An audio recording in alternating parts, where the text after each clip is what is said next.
Welcome back to Studio F, where on Fast Times with Willy B, we'll be celebrating Groundhog Day by reviewing Groundhog Day. Gentlemen, let's broaden our minds. Russell!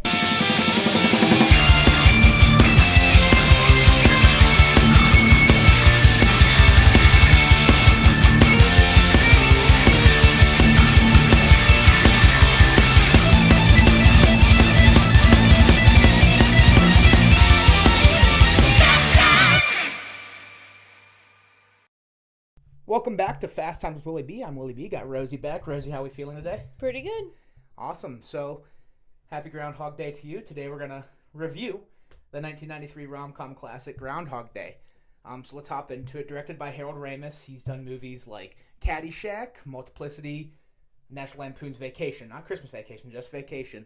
The cast recognizable. Bill Murray, obviously the star of the show. He plays our main character, Phil Connors. There's Andie MacDowell. She's the love interest, Rita. There's Chris Elliott. He plays Larry, which is a supporting character that's always there for a good laugh. But there's a reason this is considered a classic. Mm-hmm. Iconic lines, iconic concept. It's the concept of this greedy man who doesn't truly know what love is, has to relive Groundhog Day over and over until he finds out what love is. Along the way, he learns things about all of these people in this small town. He uses it in a sneaky way.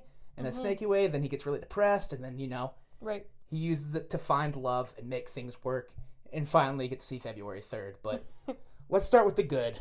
There's a lot of good to talk about, because when it comes to rom-coms, they can get really cheesy, overplayed, but this one is unique and good. Yeah, I would agree. So where do you want to start? I'd like to say that it's a very kind of relatable rom-com. Bill Murray does a great job of playing a character that most people can relate to in actual life. I know some rom-coms can get a little too fairy tale-ish. Yeah, for sure. This is actually besides reliving the same day over and over again. Yeah. But him being this kind of grouchy guy, kind of not having a job he wants to do, having to go cover Groundhog's Day for I think he said it's been six. I think the fourth time or fifth time.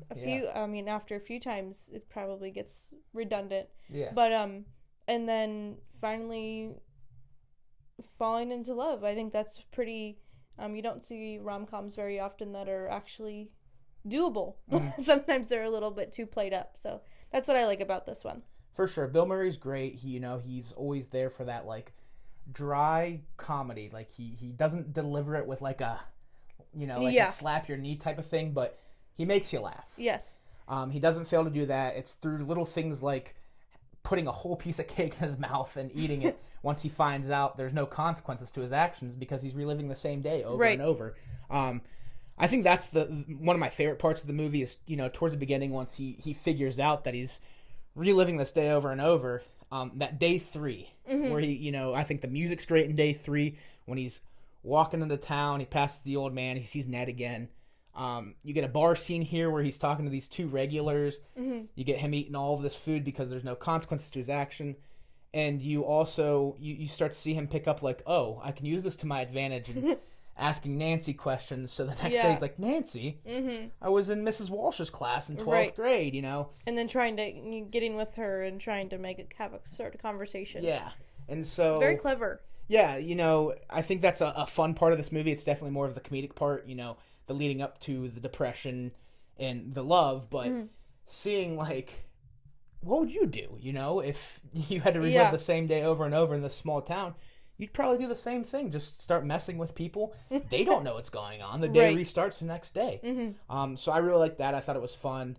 And like you said, relatable, he almost feels alone, and it leads to depression, which is, something people can relate to. And then Rita is the shining light that makes him fight to get to see February 3rd. And, it finally happens after this auction for The Bachelor where she ends up buying him and stays the night, and he's finally truly in love because February 3rd finally flips to the calendar. Yes. But it's a fun story to follow along with. It's unique, and honestly, there's not a lot of rom-coms done as well as this one. No, I'd agree.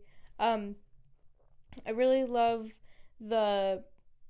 how it plays out. Mm-hmm. Obviously, every day is the same, like, day of the week, but he really uses it to make every day very different. Yeah. Even if it's going on the same date for a week. Yeah. Because he screwed up saying one thing, so he's gonna learn from that and then say the right thing the next date, which is kind of cool. And I bet some people think that could really happen in real life when you screw something up and you get to be able to go back and they're not going to remember. Right. Yeah. I think something that would really suck in this situation is having to do that newscast every morning. Yeah. Over and over. I feel like that would get, like, if this would have happened to me, I'd want it to be like a Saturday or a Sunday, a day where I normally have anything, and I would just do something different every day. Yeah. But with my luck, it'd be a Monday. But I think that's a very prominent part, though, because he didn't really like going to Punxsutawney to do that cast anyway. So I think that made it like the perfect, like, that's what made it the perfect movie. Oh yeah, I mean, it comes full circle when it definitely does. Him and Rita are together at the end, and he says, "Let's move here. Yeah, we'll start out renting." Right. So it comes full circle, and they end up making Punxsutawney their home. But again, you can't stress enough how unique of a premise it is. It's really cool. It's been done over and over. We've seen it in commercials. I think a few years ago, or even last year in the Super Bowl. Some car brand did it where he had the groundhog in the car with him. Yeah, I remember that. Ned comes up, Phil. Yeah, I remember that. That Super Bowl commercial was done a few years ago. Other movies have kind of tried to replicate this same, One of our favorite movies. Yeah. Together, Yeah. I was thinking about that the whole time while we were watching it. I've obviously seen this movie a handful of times, but I really like getting actually to sit down and watch the whole thing from start to finish. Overall, really great. Do you have anything meh to say? Or? Yeah, we could hop over to the meh. And the meh for me, I guess, would be some of the comedy. I mean, comedy's not going to land every single time for everybody, so I would throw very nitpicky some of the comedic relief attempts. Right. In this film were in the meh for me, but for the most part I did enjoy it. I laughed. It was just Bill Murray for me. I love Bill Murray, but that dry comedy sometimes doesn't do it for me. And so it was more towards the beginning before they got to Punxsutawney. So like while they're in the newsroom, I was like, oh, this is a really slow start. But the more and more as he starts reliving these days, that dry comedy got better and better. For sure. And I think that's how he is as an actor. Yeah. Well, he's the same way in Ghostbusters. Right. Both the first two, he's the same way in just about every movie he's in. Even in Zombieland, he makes a cameo in there, and he's dry. He's Bill Murray. Right. It's a staple. It's Bill Murray. Right. In some movies, it works completely for me. Like in Ghostbusters, I have no issues. I think he's top notch. Peak comedy is him in Ghostbusters, but some of that dry comedy at the beginning, I was like, this isn't good. But it quickly got a lot better. And like I said, a lot of it turned for me there on day 3 when it started with the cake shoving in the mouth. I thought that was hilarious. Right. That really got me for some reason. He's finally trying to figure out. Yeah. But outside of that, there's really, I don't have anything for the bad. I mean, I'm not saying it's a perfect movie, but when it comes to, especially the genre, it's top tier. The one meh or part I didn't really like was when he realized that what he does doesn't have any consequences, because he'll end up going to jail, but at 6 a.m. he's gonna wake up in the bed listening to the same song on the alarm clock anyway. I got you, babe. Share that's gonna be my new alarm. God, I hope not. For just this Friday. Okay. Or just for Groundhog's Day. Yes. But he steals that money from the back of the bank truck, and then the next scene, it goes to him pulling up in this fancy dancy car at the movies, dressed as Bronco. Yes. And Sorry, he was Bronco. with a lady, but it was just like that quick scene she was in, and I didn't really I think we probably could have done without that. Yeah. But I think it was showing that he stole the money and then use the money. That's all it was showing. Right. It's not like it was adding to the story in any way. It was just another adventure that he went on because he can. Yeah. That's the basis of the whole thing. Like, I he did everything. really liked Bronco. I thought it was hilarious. I loved the outfit. I liked that we got to see the subtitles, because it put in like what he was like referencing, which I thought was kind of cool. Clint Eastwood, yeah. Because I wouldn't have known that if I'm going to be honest, and I mean, I'm sure many people don't, but it was funny when we watched with the subtitles what you get, what extra information you can get. Yeah, there's really no more complaints. I don't even think there's a reason to jump over to the bad because there's really nothing to complain about. So we can just go to our final thoughts and rate the film. So yeah, for final thoughts, I have a question. Yeah. If you had this happen to you in the third day is when you really caught on, what are you doing on that third day? I have the same storyline. Like, I mean, it's just you. It's not like you're a hopeless romantic. Okay. And you're kind of grumpy. But I have like the it's same. you and your life. Me and my life. If you had to live, for some reason you had to live the same day over and over, and you caught on by the third day, what would you do with that third day when you realize consequences aren't a thing?